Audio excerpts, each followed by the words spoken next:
saying about their philanthropy, well, maybe, just start with paying your fair share in taxes. Right. So then Tucker Carlson invited me on his show because apparently he liked it that I had, stuck it to the globalists or something like that. Yes. And I was like, well, you're also the elite. You're part of the problem, right? You're, what is it, a millionaire funded by billionaires. So Oh I didn't like that. Love it. Where's your cut-up point? Like, what's the income where you won't throw shade? I'm very curious about that. What's the number? It's a good question. Depends on where you live, I guess. I mean, Okay. I just moved to New York, and it feels like you need to be a multimillionaire even to raise kids here. Yes, you do. I guess that depends. But it's easy to forget how wealthy people are when they live in rich countries. So yes. Where I'm from, the Netherlands, if you have just a median income, which is about, 35,000 euros annually, so what is that, $40,000 or something, you're part of the richest 3.5% in the world. So remember Occupy Wall Street, where people were saying we are the 99% and they are the 1%? Well, actually, from a global perspective, very often the people, who say that stuff on TikTok or Instagram, they're actually part of the top 5%. But I completely agree, because I'm from England, and whenever I go home, I'm like, this country is so poor. And I'm going to say that because Americans skew your perception of what money is, right? Because there's just so much money here, everything is so expensive. There was a piece in the New York Times recently about how they are giving financial aid to families that make $800,000 a year to attend private school. Because even though they have $800,000 a year, they cannot afford to send their kids to these private schools, which cost about $70,000 a year. And if you have 2-3 kids, do the numbers, and that's kind of the class that does pay taxes. And sometimes it's just you live in a place where even though in the abstract, you're among the wealthiest in the world, you're like, how am I going to pay for gas? How am I going to pay for my accommodation? How am I going to give my kids a better life? So you can be rich here and feel really poor. Well, actually, then maybe that's a good place to sort of jump into. Like, when we talk about people being in a 1% and in a 99% and et cetera, is it fair to do that to people when they're not living in the globe? I mean this because I sometimes think about how people see their lives. Politicians will always talk to people and say, your lives are better than ever, the mortality rate is lower than, and someone's like, yeah, I'm broke, I'm poor. Someone will be like, oh, white privilege, and then there's a white guy working in the Appalachian Mountains somewhere vibes, and he's going, where's my white privilege? I want this white privilege you're telling me about.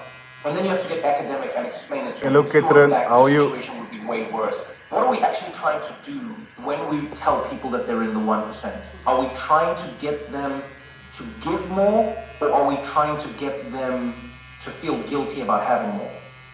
So I do think it's valuable if people, who are really privileged, who went to a fancy Ivy League university or something like that, that they really realize that they are very privileged. Maybe you guys remember from 2016 when Trump was first elected, we had this big round of soul searching in the United States and elsewhere as well, all about how is this possible, and we were trying to get into the minds of the Trump voters, or in Germany into the minds of the AfD voters, or in the Netherlands into the minds of the Geert Wilders voters. And you know what? Now that Trump has been elected again, I think, can we please not do that again? So not another round of soul searching and looking inward and all these calls for more empathy and compassion. I'm giving my client a tattoo. I think that the family tattoo with a sunset. In this country and elsewhere has not been a lack of empathy, but a lack of actually contributing to making this world a better place, right? You've got so many of these Ivy League graduates, like Harvard, 45% of Harvard graduates go into consultancy and finance. What would they do for it? Sorry, because in the life is Pradi. Well, you can ask them. And quite a few polls find out that they are often very likely to consider their own job socially useless. So I really consider that the big Catherine, where are you watching me from? kind of hypocrisy, where people claim the moral high ground, but don't actually live up to it. So, but let's talk about this through the lens of different countries. I actually love the fact that all three of us come from a place where we're all experiencing the world slightly differently. And obviously, we all now live in the US, but we've all seen the idea of poverty and the idea of suffering expressed and maybe even experienced differently, So when I think of the Netherlands, I think of a place where things are going You know, every time I'm in the Netherlands, I'm just like, wow, the roads are great and everything seems to be working and things are good. But then I see people voting the same way that, let's say, what a quote unquote typical Trump supporter would vote like in the US. And they're saying the same things. Oh, you know, our lives are getting worse, things are getting worse. I go to the UK. Now the UK doesn't seem as up to date as, let's say, the Netherlands. You know, London might be great, but as soon as you get a little bit out, even when I went to Brisbane, I was like, okay. No, it's true. Yeah, but there's like a part of Brixton that's super nice. Oh yeah, you go past the Exactly. station, you're like, okay. Exactly. There's only one station. But even then, when I'm in the UK, I'm like, oh wow, I understand that for your country you're having a tough time. But the people there are really like, wow, this is the worst experience we're having. Sorry, Catherine. I asked, where are you watching me from? At a different standard or quality of living. Are you from the UK or USA? What is more important? What's actually happening to people or how they feel about what is happening to them? Do you know what I mean? Like, I don't know what you think in the UK. Do you think how they feel matches up with their lives? Or do you think they just notice their lives depending on how they feel? You know, it's interesting, maybe because now I compare the US to the UK a lot more now. I've lived here for like nearly 10 years. Yeah. And, you know, when I go back to the UK, everyone's like, oh my God, you're guns. That's what the best thing is. They're like, guns and healthcare. And obviously Trump and the other lady that was trying to be president, they're like, you're living a crazy thing. But the thing I have noticed is kind of like this, because of austerity, I don't know how much you know about the Tory government, it's kind of like this urban, suburban, rural blight. You can see the lack of investment in people and the country. And Stores are boarded up. Stores are boarded They're up. dilapidated. Yeah, like where I used to work in this department store called Borders, which is now closed in the Whitgift Centre in Croydon. And if you go to the Whitgift Centre now, it used to be this like bustling kind of shopping mall, and now you're like, it's like a ghost town, right? Like this NHS, which is like brilliant, free healthcare. But you know, like, I want to live for 2 years to get a knee replacement. Okay. And when I go to central London, a lot of the wealth I see is foreign wealth. I don't necessarily come across people who are like, I was born and raised in London and I made my dream come through here. So, you know, I just see the gap between the having and have not seems to be getting wider everywhere. But in America, it's more acute because there's just so much money here. Estonia, where is that? Look, I want to know, like, when I think of you, and I think maybe this is probably how most people see you in the world who are familiar with your work, you know. They see the historian, they see somebody who's a journalist, and I think in many ways they'll see somebody who is really adept at looking at studies and the way the world actually works versus how we think it works. So when you look at 3 different places where people have the same feeling even though they're having a different experience, what do you think it tells us about how people are experiencing the world? So I think that there are 2 ways to travel. You can travel in time, obviously, or you can travel in space. And if you go to another country, then very often you realize, oh wow, so there are different ways to doing things, right? And that's just like history. I think the main lesson of studying history is that things can be different. There's nothing inevitable about the way we've structured our society and economy right now. I've personally also always been fascinated by this question of how radical ideas, seemingly crazy ideas, can, over the years and decades, become reality, both for better and for worse. Actually, I spent about a year studying the abolitionist movement, It's mainly awesome. the British abolitionist movement, because that was the most successful one. And what you realize if you go back to, say, the year 1750, and you would have stood on a street corner in London or Pennsylvania or New York, and you would have said, abolish the slave trade, abolish slavery. Most people would have said, you're utterly nuts. You know, that could never happen, and we really need this. You know, this is like fundamental to our economy. And then, obviously, it took many, many decades, and it started with a small group of really committed black and white abolitionists. But it does happen. So I've always been fascinated by those processes, how the crazy can become inevitable. What did they do well? Like, what was it that made their movement as successful as it was? Now, you could write a very long book about that. I think that actually that's what you do.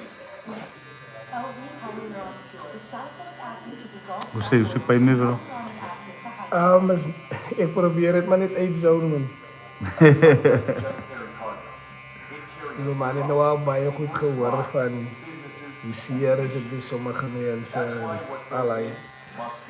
So ik probeer het maar net uitzonen. But when your business runs on uptime, even a small compromise can lead to big trouble.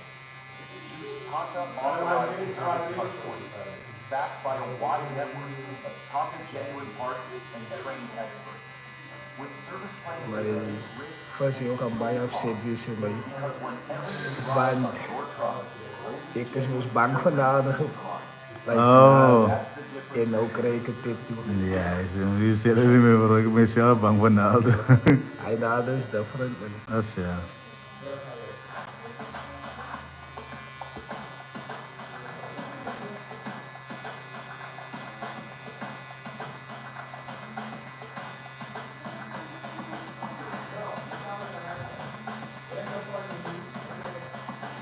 Iets gebreken binnenbrengt. Ja, ek het nou in ons kanteenborde het ek my groins hier gemaak. Je wat? My groin. Ik denk ze heel brein nu, bro. As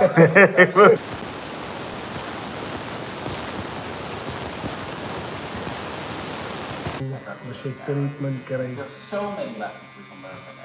One of the first big lessons. Maar as jy baie treatment wil hê, dan kan jy gaan nie. Maar dit is selfs soos raps.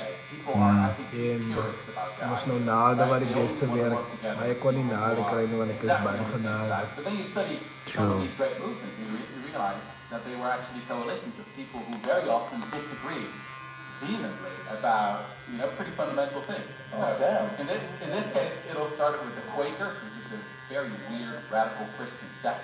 They didn't get much done for a long time until they started working together with the evangelicals, right? This was in the day when evangelicals were not just on TV trying to make money.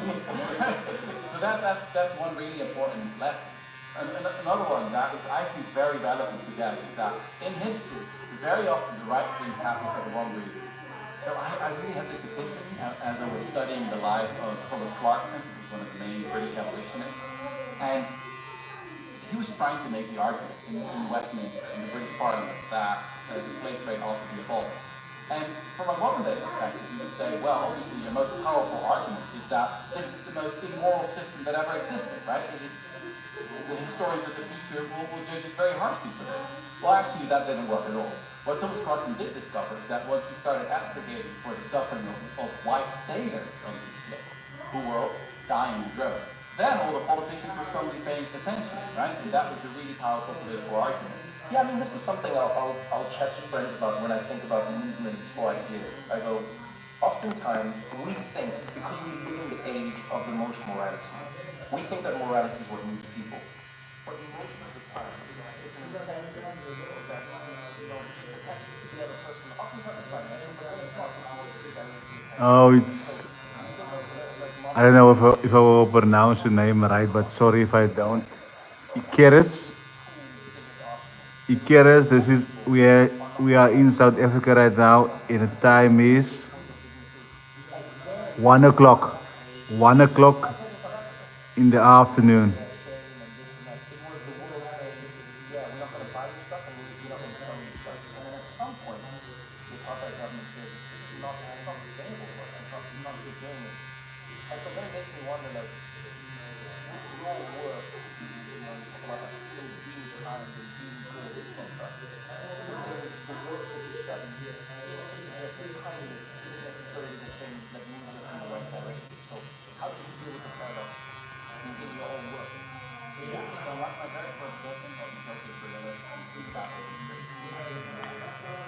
Is it 9 p.m.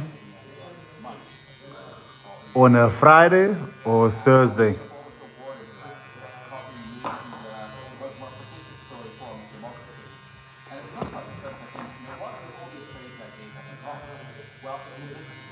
Yes, so you're talking in the future now.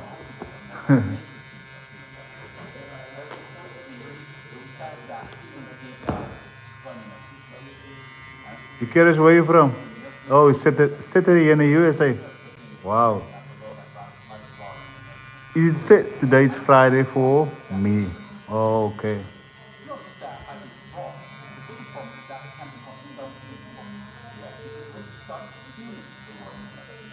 That's how you're going to design your whole society, right? You're going to have a society with a lot of bureaucracy, a lot of council, a lot of police, and you're going to bring out the work people. You're going to create the kind of people that you're actually because. So, obviously, humans are capable of the... Yeah, I thought you meant Friday. And No ways I can be ahead of you and you say it's Saturday. So it's Friday in South Africa as well. So it's Friday for all of us. Catherine is ahead of us.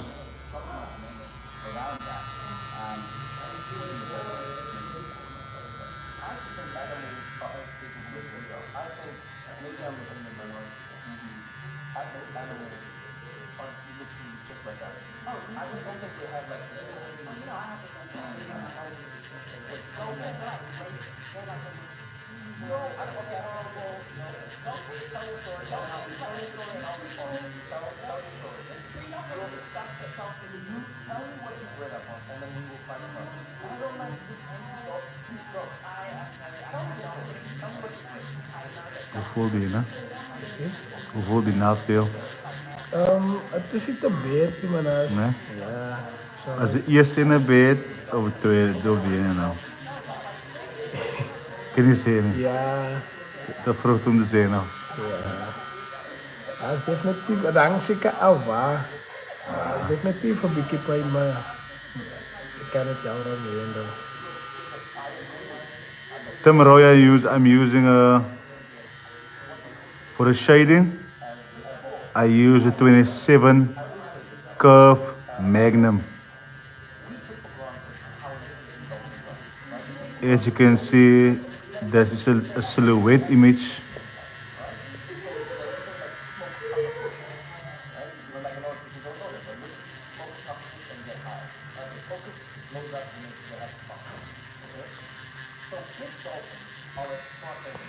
Ik denk ik mee lang genoeg voorbereid zo. Ja, nee, heel goed. Hè.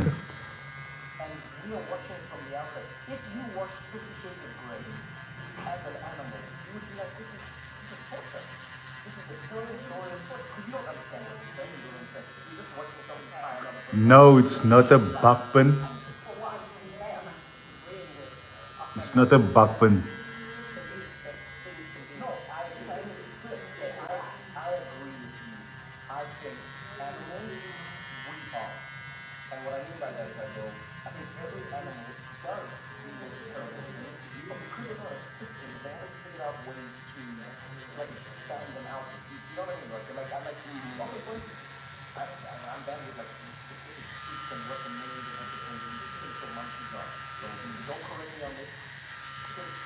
Where's your kid, Catherine?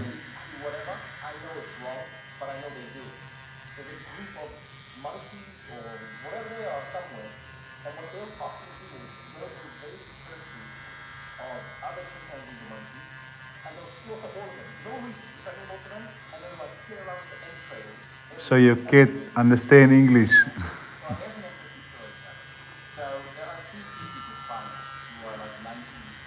What's your kid name? Hello Kitty.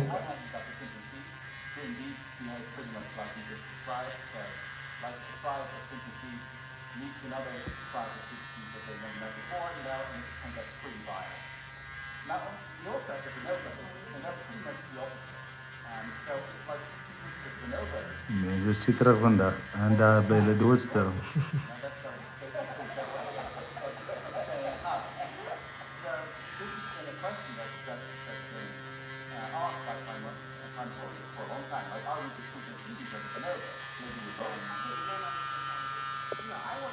Here's Rozu.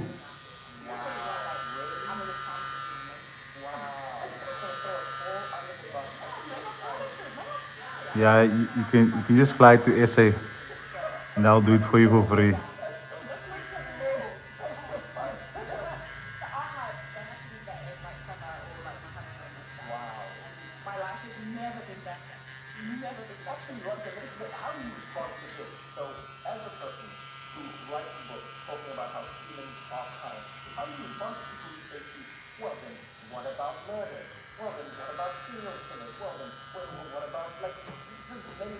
Het is zo'n IG-account.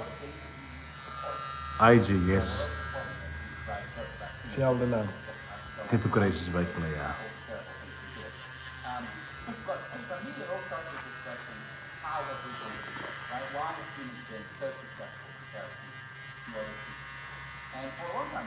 Oh.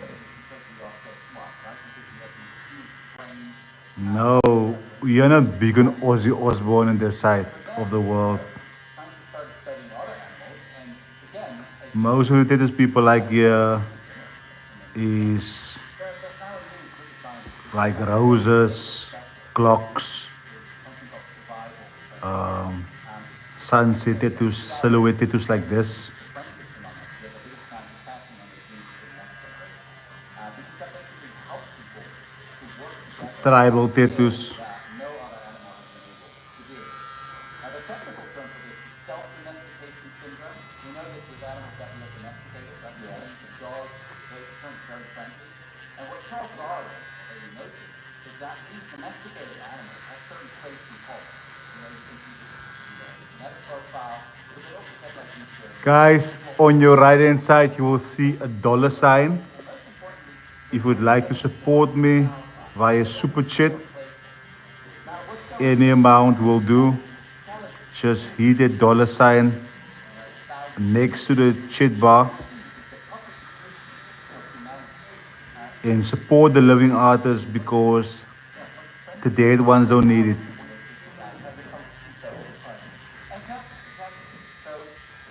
Also, don't forget to subscribe, double tap to get notified every time I go live. people often think about, how we approach the globe, right? Miracles and Neanderthals or something like that. Well, actually, most of the time it is. So I believe that too. And the reason I believe this is because I draw. I know a lot of people who are fans of humans, and they'll be like, oh, I draw humans, but you draw. Anytime learning, you believe humankind is. Is the water for you or is the water for your cat?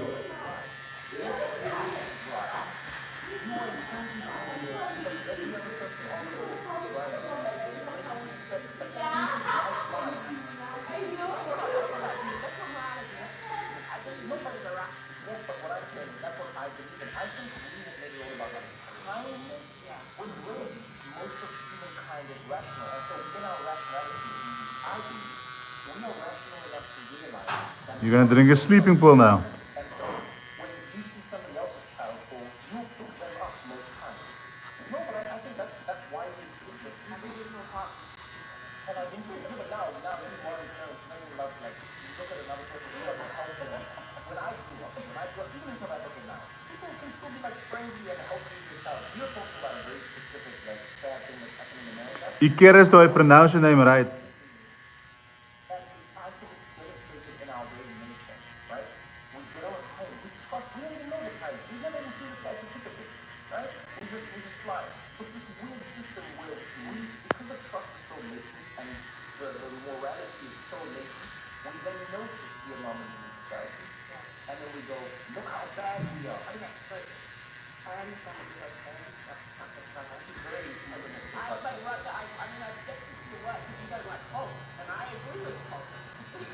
Ik wonder waar die zuster, jong. Aan het dame, aan het baaien. Ik ga wel aan het zeggen, gedoe. Ze het gesê in 'n week, ze gaan kom 10 uur. Tik ze me vanoggend. Ze gaan wees hier 12 uur. Toen zei ik maar dat ze moet nog komen, maar ik denk toen zij maar hier voor haar komt. Van Jonas, ook in jullie auto's en dan zie je baie werk. Maar dit was ook als de eerste voor haar kwaliteit zien.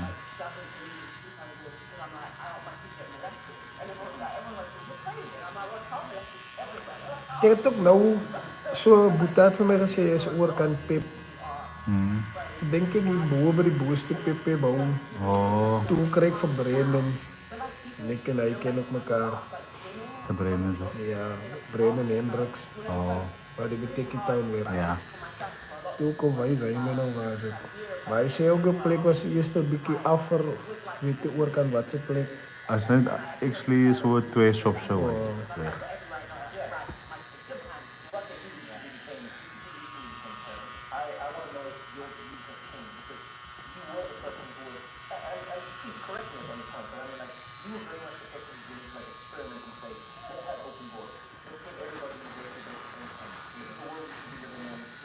open it up a lot more in good because we will actually be good to each other.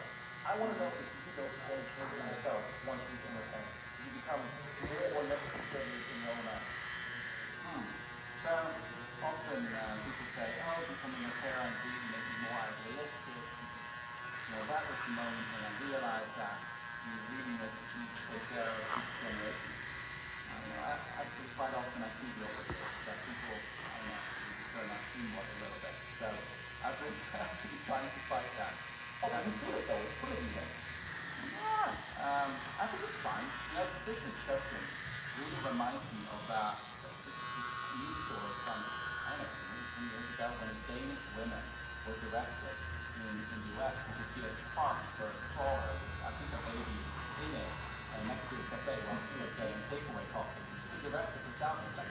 While in Denmark, where she's from, that's like entirely normal. I mean, that's life. I think what I'm struggling with is I grew up in a very communal culture, but there was a lot of stuff with leaving your baby at people's houses when you have to work, I do the night shift, when I can't that kind of culture. And I'm thinking this hyper capitalistic weird world where there are no community bonds, you don't even know the name of your neighbours. It becomes really hard to be well, your neighbour is probably trustworthy and kind, and somebody that is as valuable as yourself. I thought that our optimization is contributing to this very real fear of other people, and people just ordinary things so it kind of becomes this self-fulfilling prophecy in a way, but the way we live our lives, I think, is all that. And important that in the interest of those in power. I think you spoil kid too much. I think that kid need to go in a handful some reds Going on a book tour, making this to argument get in shape. to evolve to work together and that we are the product of survival of friendlies. What really struck me is that I got most pushback from journalists, and I think it's multiple. Journalists spend most of their career, their days, writing about what goes wrong, right? So people who actually are more tuned into the news, who are addicted to the news, are often much more cynical. And I got those praise, actually. I received a lot of emails from hitchhikers. They become, this guy who was professional hitchhikers and really going everywhere. I was like, yeah, that's my thing.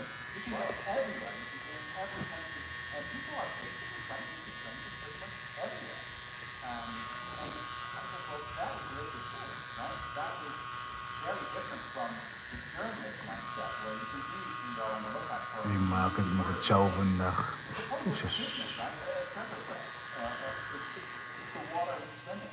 It's very easy to miss because you're just used to it. Yeah. And by the way, one final thing, I had a pretty different experience actually with the so, I like my neighbors in the Netherlands, but in the Netherlands, I spoke to people as well. But I moved to Brooklyn and I was so friendly. Like, no, welcome to the neighborhood. Like my neighbor literally said, yeah, you can have sleepovers, you can invite people in my apartment, so fine. So, anyway, maybe that's just personal, but my experience is pretty different. Yeah, I think it's kind of people like the audience experience. My experience is exactly when I went to Nigeria and they kind of stopped me as a Westerner. Do you have any titles, Catherine?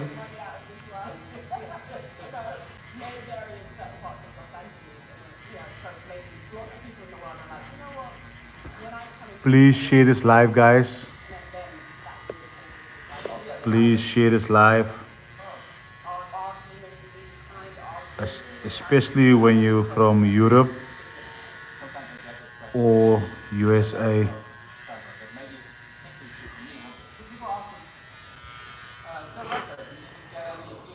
Because my CPM is, it's nicer when I have viewers from USA or Europe. So that's my advice. If you don't want to get abused online, be a man, be heterosexual. It works incredibly well. So yeah, you're absolutely right. That part of me wonders this as well as I think about this book I wrote. Thank you, Catherine. This is just one big expression of privilege, Is it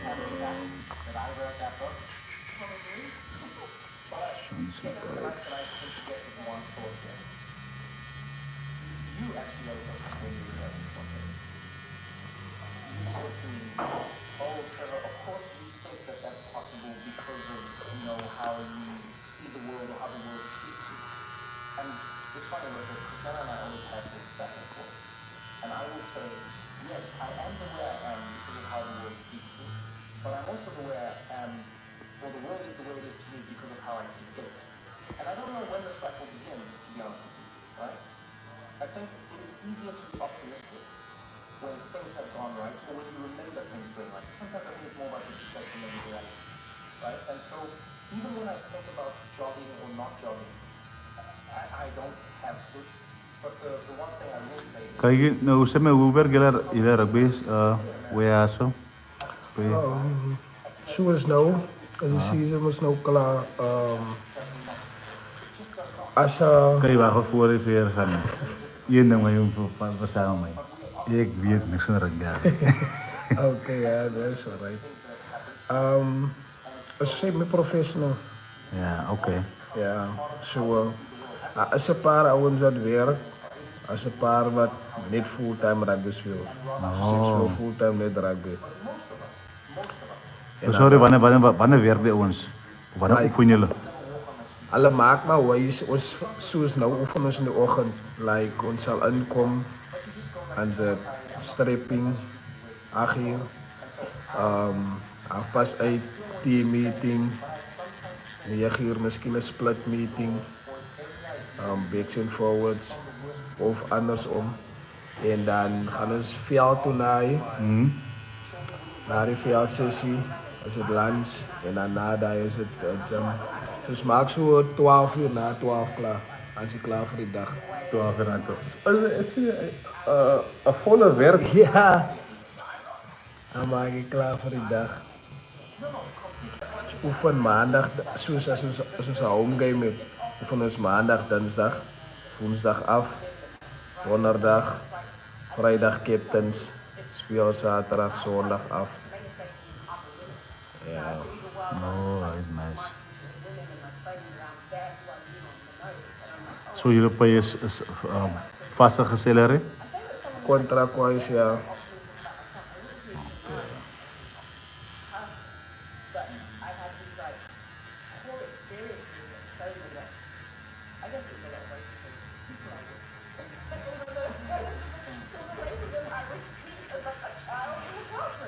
Van ik aan de klap zo raak zien. Ja, klap Dus zien. aan de Indisch en Aan de, ja. Ja, definitief.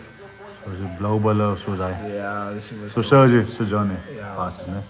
Ja, Want ik moest aan beginnen. ja. Maar hij bij de Kings speel. Waar speel je? Bij OP. Het is hele dingen. Ja, eindelijk. Kings is like een private ding geweest. Oh, Ja, private leeuw. maar King is een weinig. Nee, ja. In OP is mis nou maar OP. Ik was aan OP, ja. Maar eerlijk als je dan. Nee, ja. Ik was heel onder de indruk met Boete. Kings heeft een andere competitie ook gespeeld. Super Rading was hij tijd. In Pro 14. Ja. Southern Kings. Wauw. Tim, wie feit jullie speelt in Boerlandela? Ja, zo ons speel eerste cup aan het begin van het jaar. Aan de eerste cup je die kans om te qualifieren voor de Carry Cup. Zo kiezen top 4 van de eerste cup. Top 4 voor het jaar was Pumas, Griekwas. Oké, Snijteams. Ja, zie je. Snijteams. Pumas, Griekwas, wie was die? Pumas, Griekwas, Citas en Boland. Zo Boland heeft 4 gekomen. Dus Kan je kom alle zeggen, maar nou hoe die Citas is Bloemfontein? Bloemfontein, Vrijstaat. Is dat dan niet super voort in de ronde? Alles spelen we nog niet meer. Ja, we nog niet meer wat super rugby competitie mee. Samen met New Zealand teams en eigenlijk. Oké. En alles spelen we URC, Sami Balal. Zo alles spelen EPCR, alle die Lions. Ja. Oké. Dat is maar een hele paar competities dat aangaan. You know how what kind of life you live when a flushing toilet was like a thing you were excited for. That's the kind of life I live. And I'm not even saying it's like a always me thing. I'm just like I Flushing toilet today. No flushing toilet this month. And then flushing toilet another time. Like, you have your techniques to start learning which new English you prefer to wipe your ass with. Life, right? So I never say this to diminish another person's experience. I really don't. No, I don't think so. But I think, and you know, it's some of what he says over and I think some of the time, not all, but some of the time, the way we are perceiving something affects our ability to not live in that world because we are seeing it as being that way, right? And so, sometimes it's terrible. I think we sometimes think, and maybe that's our relationship, sometimes think it's absolutely fine. That's why I Catherine, you will get sick if your cat drinks your water. Auntie Lewijsens, wat sê jy? Alright. Kijk eens op. Weer krijgen we een naam. Of op een naam te zetten. Een seil nou. 450. Cover. Hij nou betalen of hij moet later betalen? Wat een man? Nee, ik zie zo. 22 is zo'n jaar, zie je. Dat zie je. Kijk eens, zeg maar nog naam is het, nee? Nee, man. En bij naam kom je kijken. Wel, op de borst. Zie je. Anna vroeg dat ik boven je naam lees. Zeg maar, als dat ze beter doen, eigenlijk niet. Wat is voor monster is er die mannen die vrouw scheelt en die andere mannen zijn naam op de borst. Ja? Hoe is het zo met die volgens mij? Zo is voor 15 en kleding. Ik ga volgende keer toch? Nee. Betaal voor de man nou? Is dat dan de dollar? Nee, ja. Als we vrouwens maand, niet meer mannen. Nee. Ja, die mannen van de vrouwenstreet. Die vrouwenstreet, die mannen. Nee, ik. Hij moet 500 betalen. Van als hij mannen maand. Nee, is niks hè. Zij heeft centen. Wieso ben ik Hoe nou? weet jij heeft centen? Nee, wacht, ik heb gezien. Die boven zijn man gezien. Ah, nog eens gezien hè? Ja, maar ik heb kreeg die vrouw van Pieks. Die vrouw. Joe. En ik kan mensen naar jou toe gebruiken van Pieks. Rasper is zo'n naam. Zeg maar een Kitvis is zo'n naam. Ja, maar ik weet het is die man. Ik hoop niet hier mijn geld. Hij hier is just een lees. Dat is mijn boyfriend. Dus iemand van mij die cliënten wat ik wil brengen. Oh, Zo zei je van die baai en dat niet. ja. Nou, hij wil een naam opzetten, maar ik don't know. Maar toen zei ik niet voor die man 700 rand. Toen zei je is recht. Zo wil Is ik recht. maar zei die net 700. Ik zal 600. Die scherp samenkleden weer. Ja.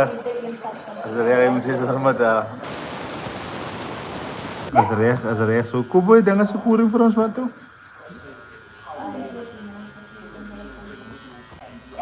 Zij was lang praten geweest. Ga je mij achteraf zeggen, via zijn computer. Of course. Ik je dankie. Altijd lachen, altijd. Nee, hij heeft die. Altijd kijk voor jou afslag. Heet die waar kom je nou aan? Hoe mooi zijn er nog?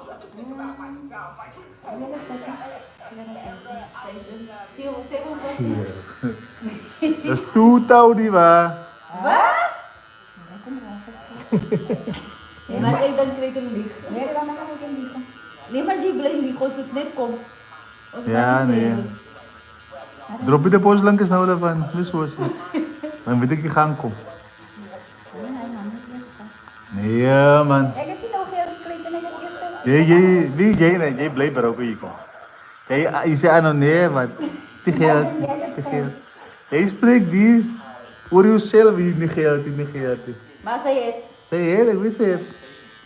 Jij moet wel klippen. Ik swipe ook niet. Ik swipe. Ja, maar voor mij diamanten krijg je niet aan. Ja, ja, ik heb nog uit de hand. Wat een koning ben je? Ja.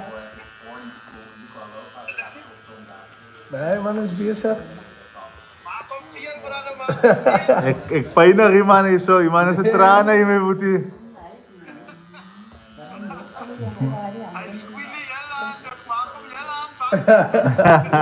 Nee, het is zo beter, man. Ja. Ja. Wat maak je dan? Oh, Kita suka kini. Mana kita klub belum, maklum belum makan. uswa. Belum. Nee, maar. What's up? Hello, Los. How are you? Well, Awesome, thank you, ne? You from PE? Okay, can you sit there? I thought you're not coming anymore.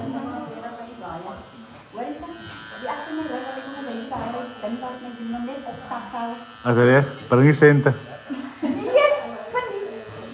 Ga net aan. Hello, Los. Yeah!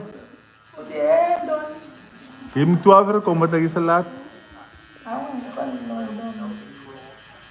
Ten about 12. I didn't expect to say 12. Ay, bo. I said, Ay, bo, I can sana. come. Nah, Maar je slaapt in Jays, ne? Huh? Je slaapt in Jays vandaan. Uh, Oh, ik moet wachten. Pasal Hallo, ik ga me bijna. bijna toe. Doon. Ay, clinic. Die TB clinic. Oh, nog gaan zo en toen dan kom ik terug, mos. 3 to 4 kalo. 3 to 4. Ay, sana. Maar waar gaan ze, man? 3 to 4. So along that should not say I'll come the whole 12. Yes, but this period. Ay. So the wasn't the last.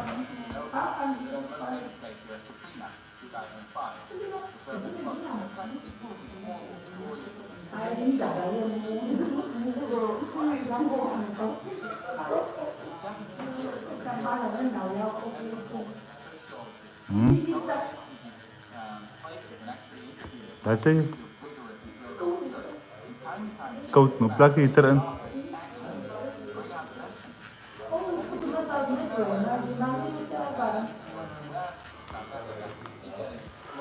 Hij is af. Maar iets saai is man.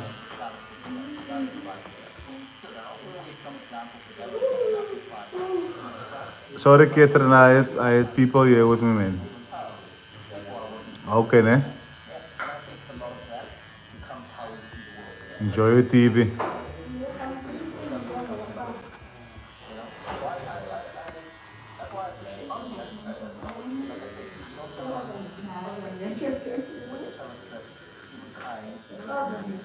Killen elkaar. Ne? Ai, boe.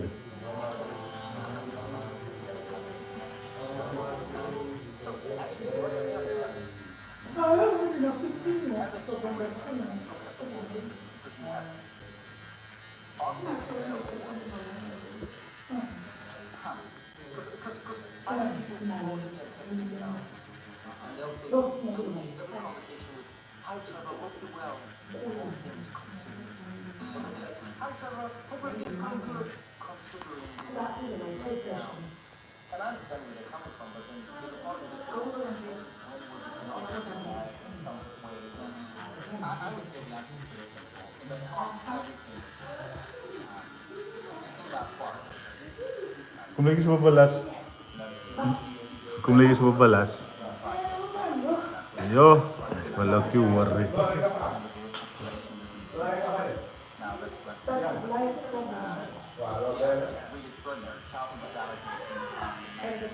Ya, aku juga rasakan.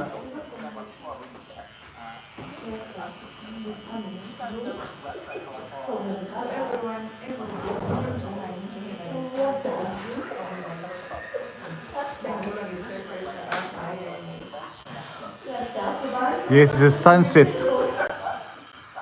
Tropical sunset.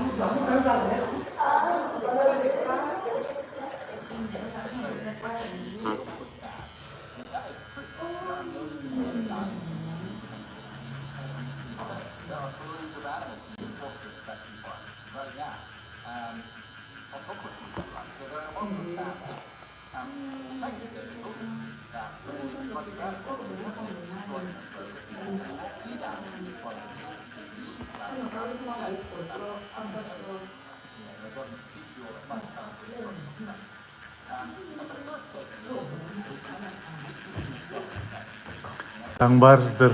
Ja, ze blijven een klein kookje ook mij. Thank you. Thank you hoor. Ja, change your bag.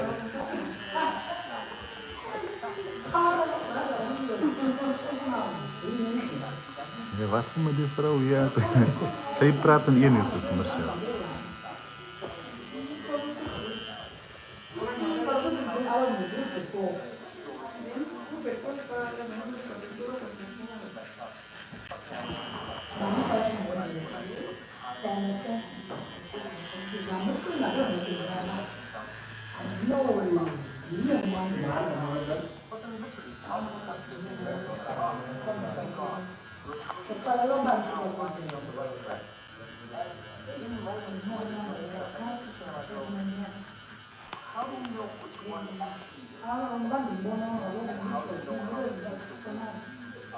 In all the good days of this time. I think it's one of the most fascinating questions. Basically asked about. Waar zou je triple doen, Tommy? So, Onder je wat?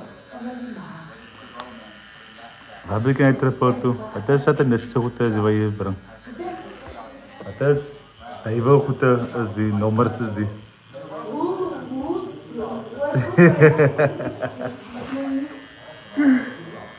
Wat is triple two? Today, tomorrow, forever. Oh. Okay. I don't know. I see lots of people coming here with numbers. Forever, for always. There's one number that I don't understand is triple five. I can't. Take it. It says tuna, but tuna what? Tuna don't, what tuna? Tuna is a fisherman. Ah. Oh, what's from the fisherman? Because I know triple four is forever.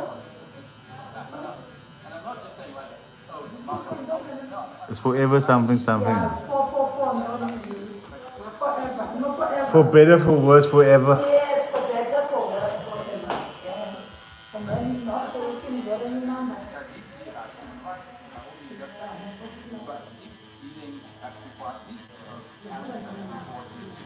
Oh, I love you. But I love you. It's 831. 831.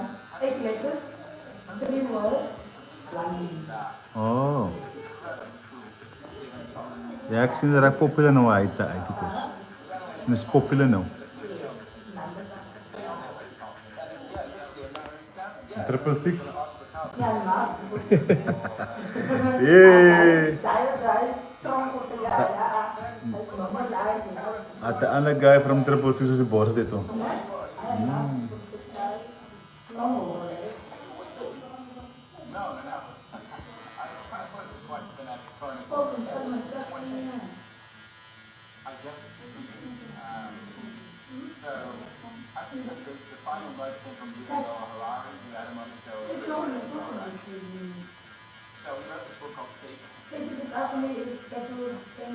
Yeah, boy. It's painful. You're gonna cry, but you're gonna get over it. Do you have any kids? I can't explain. Even worse. I can't explain the pain to you then. If you haven't given birth, you can't put that too right. Don't worry, you will survive.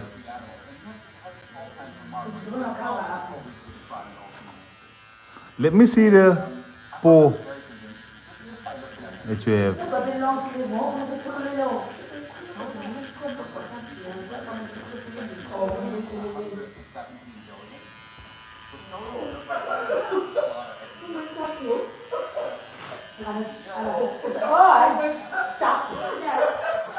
Oh, EVE.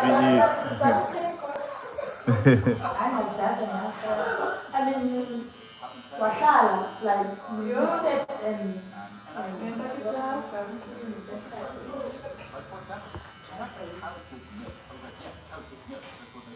well, actually, they have to keep tracking every year. And then we take away all these costs, which is like a profit that we know of. So we use those health insurance. But yeah. You, I'm my dog.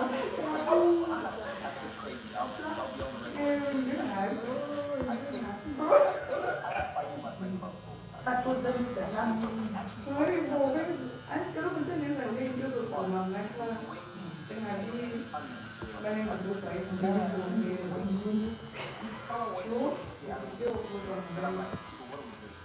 mean? If you're going to inflict pain on somebody else's face, you know what I mean? Like, if you're going to kill me in my family, is how I think I'm a human.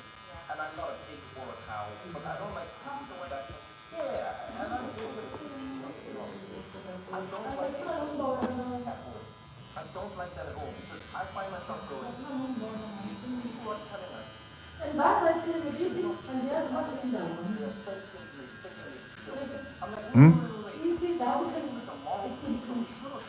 TV clinic. Sure. Sabi ng gangsters. I don't want to live in a world that type of judgment based on what we think or how Hindi, eindelijk je wat ik kan zo zeggen. Ze kan willen vragen. inflict pain and suffering on other people. Dan ze is een bestrijd. Ze gaan to bij TB hospitaal.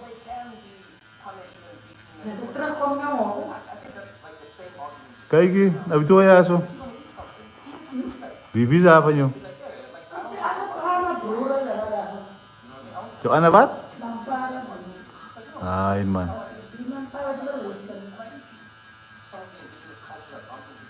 No, it's all what? That's you yeah. So como esse ciclo para fazer a só, não vai nem nada, nem isso lá.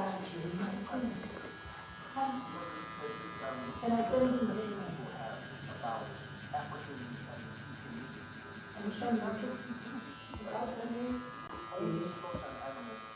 Hulle moet hulle werk.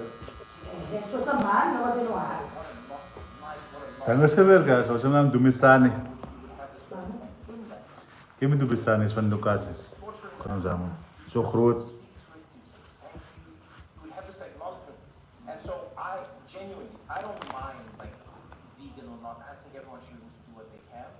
But I don't like when we make it about things. Yo, die vrouw man praat commercieel heel man. Dat is overal die.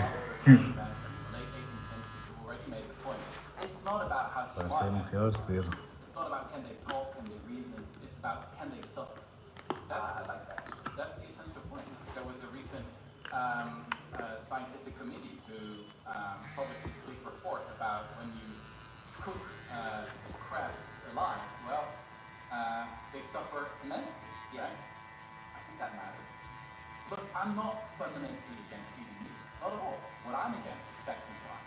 And I think it's really important to ignore it as a consumer in the world today.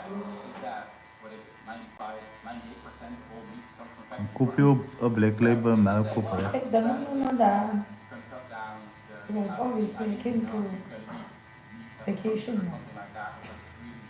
En als ik het over een uur of twee nog is het nog. Fine. But then please also Euro acknowledge that 3. you have to be 5% of nuts in some cases. Yeah, which I think is extra. I think we have too much of this. I want to know what you think about the men who say capitalism. Is wisdom hours uit die staat zo. En 3 First thing, someone can say, oh, the guy hates capitalism. I love him. We zijn me kom je laat. was is Hoe kom je laat te komen? Ik heb heel open naar doen. van, ik weet het. Jouw ogen op een afgelopen huis. And be good. You know, you talk about humans being kind, but in your research and in your work, you think that can be extended to companies. Oh, absolutely. You know, I'm a pretty old-fashioned European social democrat. So I think that sometimes some tasks are best done by the government, sometimes by civil society, and sometimes by market, right? I wouldn't want the government to try and invent an iPhone and market it to customers. You know, probably looking at it. Just look at the Soviet Union. So actually one thing I like about having moved to the United States is that, yeah, some cliches are really true. There's a much more entrepreneurial culture here. So a couple of my friends launched this journalism platform in Amsterdam a decade ago. And they had this night where they presented the plan, right? We want to revolutionize journalism. We want to really change it, not focus on all the bad news, but focus on the structural important things. And what happens in the Netherlands if you take something new like that, you know, like 90% of the people there will say, it's not going to work. Probably don't bother. And then if it doesn't work, then they're like, it's equal. I recently had a dinner like that here in New York, where someone invited me to talk to a bunch of journalists and entrepreneurs. train talented people as possible to work on the most pressing issues of our time. And I was like, yeah, absolutely, that's going to work. Yeah, you're going to build this huge global movement and ambitious idealist, and I can't see why it's not going to work. Go you.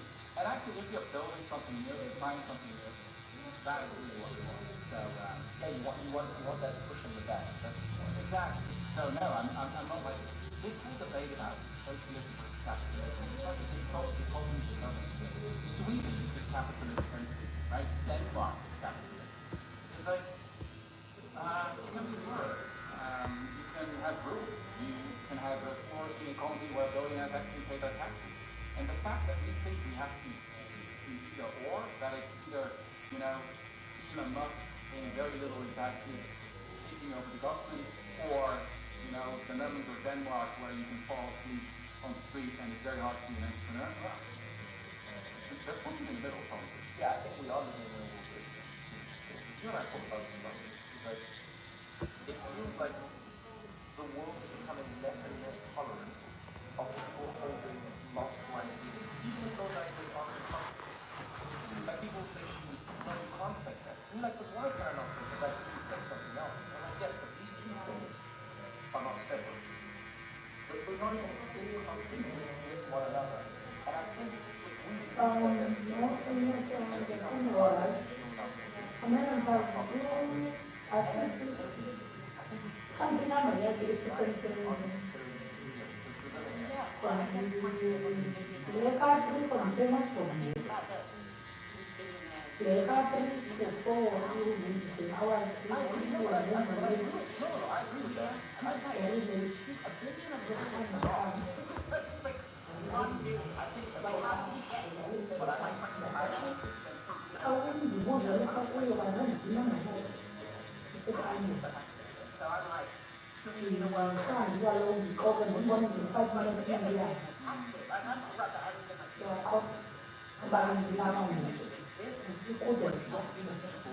we're going to speak up for the world. That means that the financial, I love it. Yeah, that means the people. I just honestly believe that, like, that's an expression, like, nice or intensive farming. Okay, so the fate of your imagination. I believe that the fact that we're like, Yeah, but let me throw this in. What if I told you you can live in a world where there's billionaires, and the issue isn't that there aren't billionaires.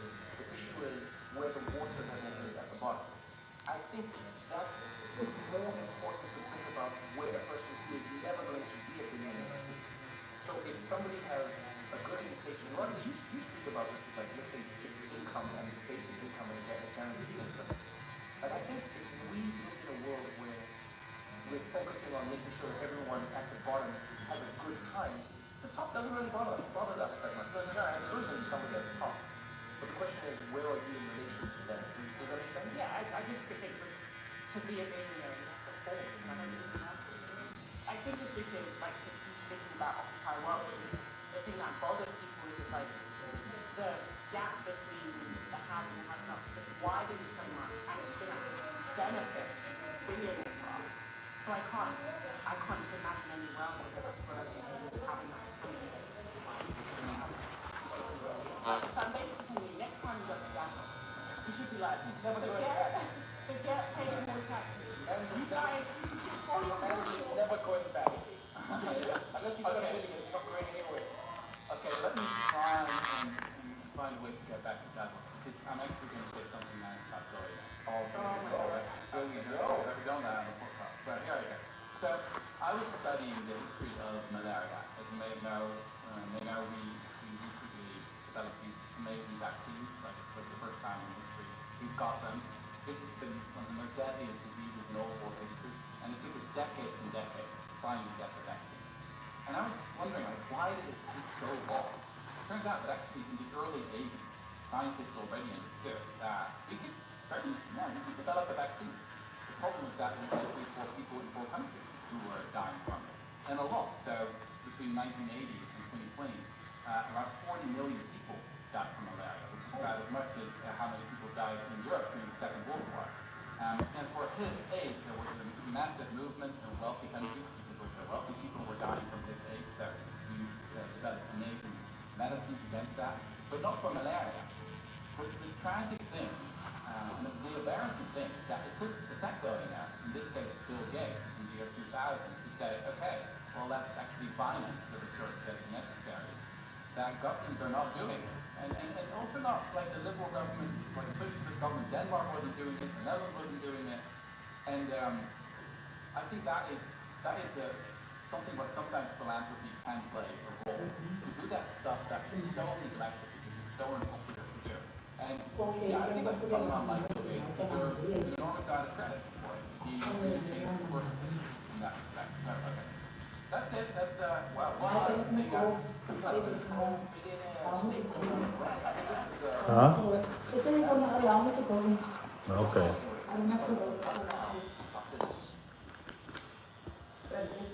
I come back. Yeah. We be ready.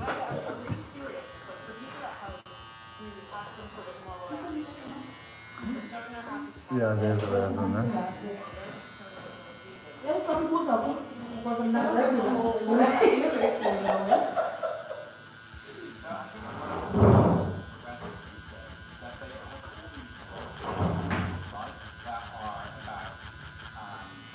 basically about how you live your own personal life. That you're not supposed to I don't know if you're not supposed to have kids. You're not supposed to Help. I saw I think the problem with that kind of reason is that I want to try to operate the open and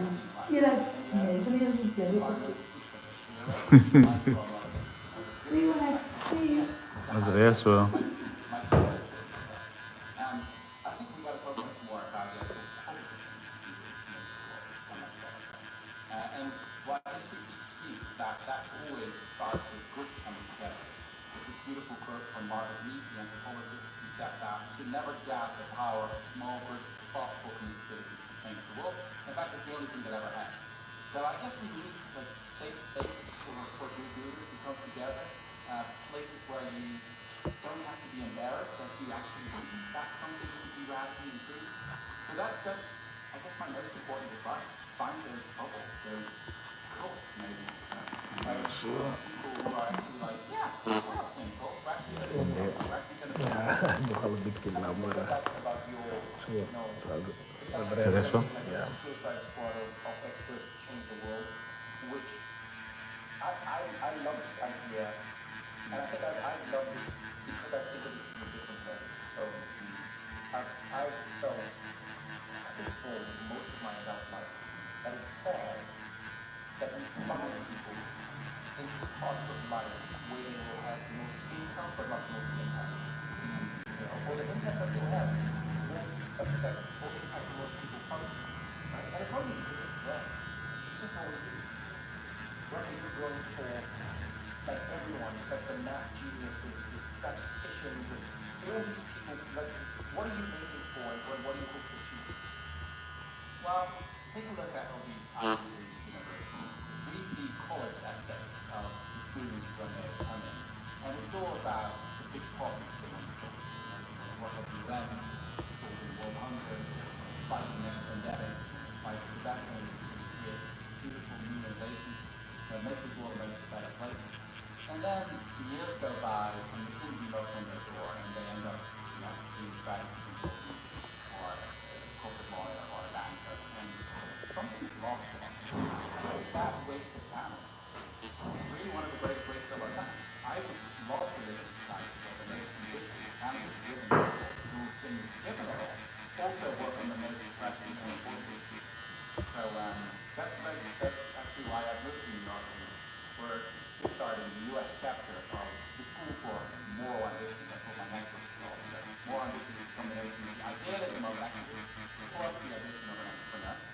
And we basically want to help as many people as possible to quit those small corporations, not simply searching useful jobs, and to work on something that actually matters. I think you've got to redefine what it means to be successful. Successful is not about having that corner office or having that fancy LinkedIn resume. It's about making a difference and make future historians proud. That's what being successful leaders is about. Make future historians proud. That seems like a hack for some reason. but it seems like one. I know this is going to sound like a weird question, but do we care about what the future will think of us? And what I mean by that is, we don't know how we will be perceived by the future. We look back on many great people now and we're like, nope, terrible. Yeah, and there's many different reasons for it. You know what I mean? But we do it. We just do it. Right? Rightly or wrongly, we do it. And so I sometimes wonder, I go, should we even care about the historians of the future? Or should we just be like, we just want to do what's good for now and then, hey man, these future people will be like this, all we want, but we're not there. What do you think? Well, I think that meaning is created by humans. And I guess a lot of our messages to all these, rich and wealthy people, some of them, who get so rich that they can buy a building on Harvard and have a name blah, blah, blah. Yeah. So in essence, it's like, no one's going to remember you for that. No one's going to give a shit 100 years from now for your name on Butler. They'll have to ask ChatGPT if that still exists. Like, who the fuck is this guy? And we talked earlier about the British abolitionists. One thing that struck me is that the British Society for the Abolition of Slavery was founded by 12 individuals. One of them was a writer, so there is a place for someone like me. One of them was a lawyer, so they can be equal as well. But 10 out of 12 are entrepreneurs. People that built their own companies, people who have scaled their own companies, who may have been the Forbes 400 if that would have existed at the time. But at some point they thought, you know what? I'm going to build a legacy that actually matters. If they were just have been rich or successful entrepreneurs, no one would have remembered them. It's because they took up the fight against the greatest moral atrocity of their time. That's why we remember them for that. So essentially you appeal to the people. It's a mixture. I think it's fine that people are motivated by that. Multiple things. Yeah. It can be a little bit of vanity. I mean, if you look back, one of your shows on Netflix, some part of you think like, oh, this is pretty cool, right? Yeah. When I, my new book and I was like, oh, this is awesome. Yeah. That's fine. That's a completely natural motivation.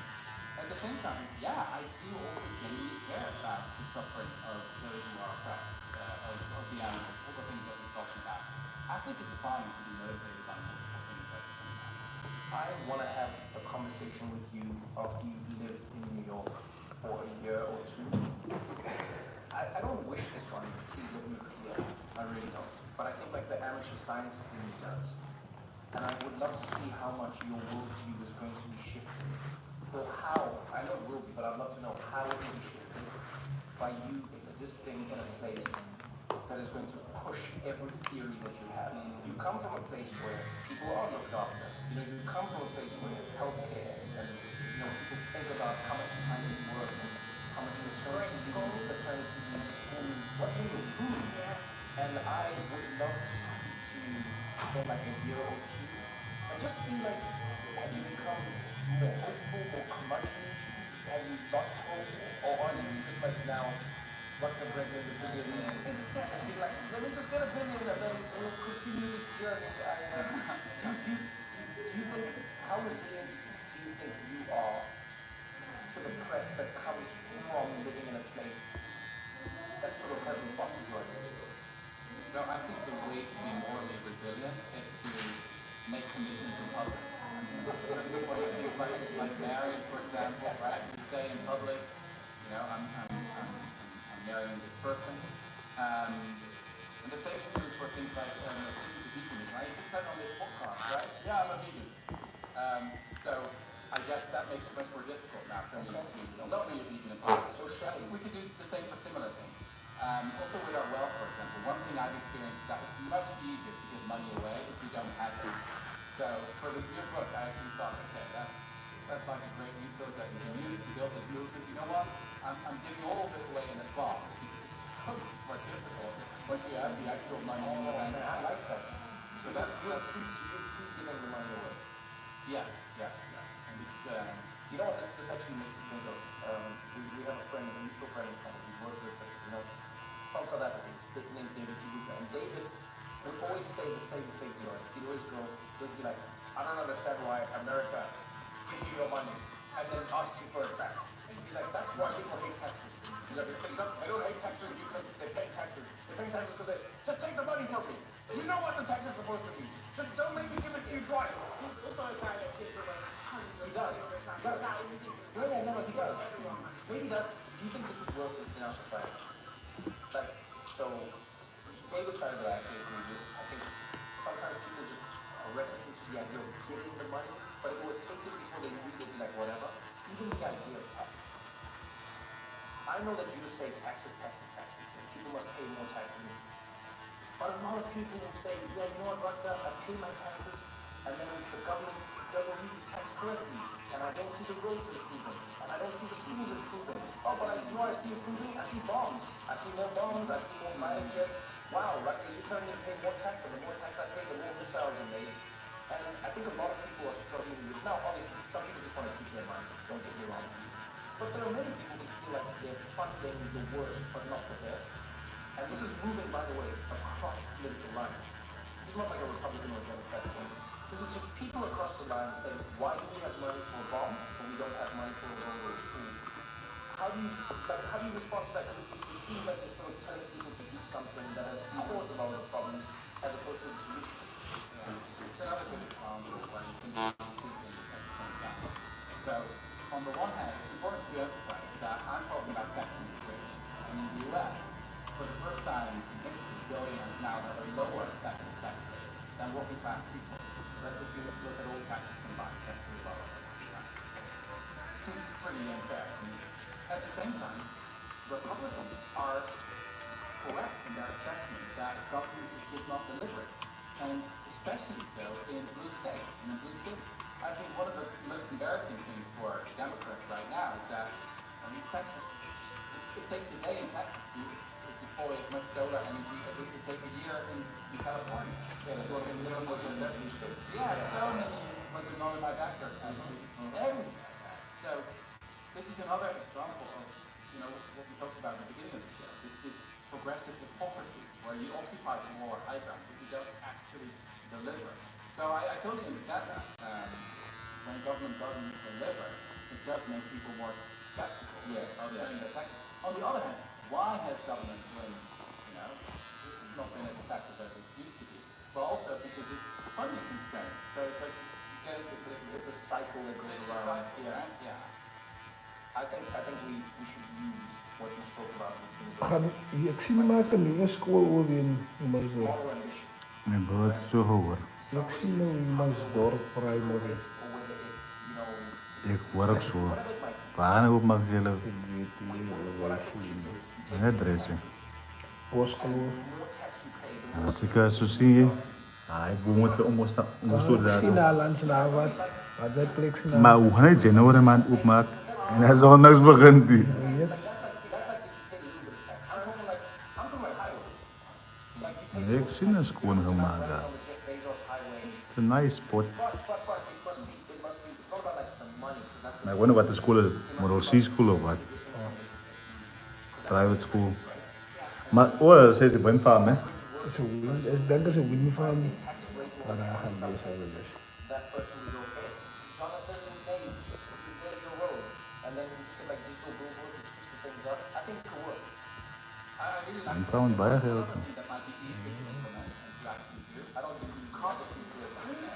But maybe some magazine could have like the 4400 version of doing the good, right? Where like the entrepreneurs who, really improve the most people's lives that year. Because we know that many of these entrepreneurs, they are ego-driven. They're driven by a plan. So can't we use that energy and that fact of human nature for good? I would really love to see that, because I think it would really drive some of those billionaires out there. It would really drive them nuts if they would do very well. Like, next year. Particularly the club.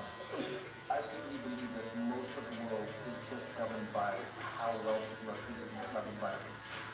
And if you just go like this way, Mr. Bezos really like, I'm doing something right. But if you like, sorry, Jeff, you're not getting in. Why? Yeah, you can't break money. And then just be like, Mr. Chowalski, come on in. I think we could do something up. We could make it pretty interesting. This is like an entrepreneur. It's not how do you earn this in society? One thing that I found out when studying these British abolitionists is that they were actually part of a broader cultural shift. So the main British abolitionist was a guy called William Wilberforce, one of those evangelicals, and he actually said that it was his life's mission to make doing good more fashionable. On his deathbed, when he was being asked, like, what are you most proud of? He didn't talk about his leading role in abolishing slave trade. Instead, he talked about his missionary activities in India. For him, abolitionism was just a part of something bigger, you know? And I think, honestly, that's what we need to that. We've got to redefine what it means to be successful. And it's fine for people to do it for, to journey for a certain kind of status. But yeah, the way we define success and status, I think is ruined. I like it. So, you started a new journey. We know what you do, we know what you want now. I would love to show you a challenge, just for you to yourself. What do you think we should check back in on with you in a year to see if it's changed or shifted? What's the most shaky thing in your life right now where you're like, oh man, this might shift? In my personal life? Yeah. Well, apart from just becoming a father again. Yeah, so I spent 10 years in what I like to call awareness. You write books, you write articles, you stand on stages in Davos or banquets or at that conference, and then you just hope that some other people will do the actual work of making the world a better place. And after 10 years of doing that, I became quite fed up with myself. I experienced this emotion, you could call it moral envy. You know, you study some of those pioneers who their great work today, or some of the past years, and you're like, God, I wish I was like that, right? I wish I was also actually having some skin in the game, and actually taking a risk, and not just being on the sideline, really like it. There's a beautiful quote from Theodore Roosevelt about, you know, that it's really about the people who are in the arena, they're not about the people who stand on the sideline. So, yeah, that's the journey I'm on right now. I've basically quit my career as a writer, I guess. It took a long time to write another book, and I'm now, trying to kickstart this organization and to really turn it into a global movement to help as many people as possible to join the fight against the next pandemic and break down the democracy, against the tobacco industry, you name it. So, a year from now, I hope to have actually seen something there that's not just about spreading awareness and being on a podcast that a lot of people listen to, but maybe actually people's lives can change the way they step into it. Oh, I like that. Well, you know what? I will hopefully be in the business of bringing awareness to people who are bringing awareness, I hope. And yeah, it's not. I mean, life is about anything. It's not just about doing it, right? Yeah, man, I agree with that. But thank you, Russell. Thanks for joining us, and good luck. I think one of the things I've always loved about talking to you is you present it's a very sober view of what we're actually trying to do, you know? So some people have an idea that's based on statistics, which is the world we live in. So they think you are the guy who hates billionaires, or they think you're the guy who hates capitalism, or they think you're the guy who thinks everything is fixable tomorrow. But what I like about sitting down with you and reading your book, whatever it is that it's a really sober look at what we could and should do in the world. You know, that is everything's going on. So thank you again. Good luck with the daily life. You're pretty nice. Thank you. Thanks for having me.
The market share capture, the brain share capture of chocolate by Sesame Street is like 75%. You're getting good. Is that right? Oh, yeah. That's amazing.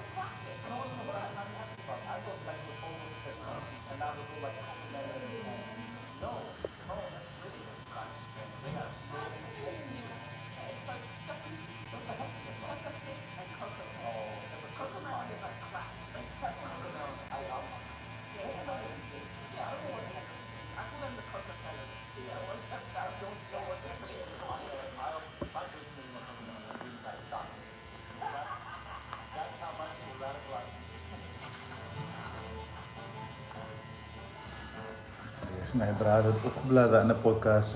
Ja, yes. But, ik moet zeggen, ik heb al braga ata met die wat zeggen, nog ik zou het. Ik zeg dat er is voor de ouwens, ja. Alle praat nu, die ons maakt nog zo van die dingen grote dingen, maar ik ken zelf van zulke gevallen. Ja.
Ik heb het laat gaan slapen en vroeg opgestaan. Nou, gelukkig is ik maar gedronken.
Kan je schrijven wie doe je toe, man?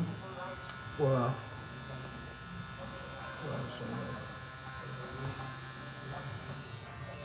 Ik zie het, je hebt al veel gestuurd.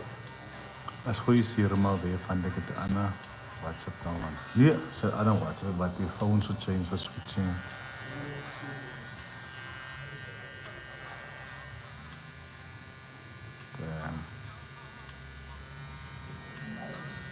That's quite.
Load shedding.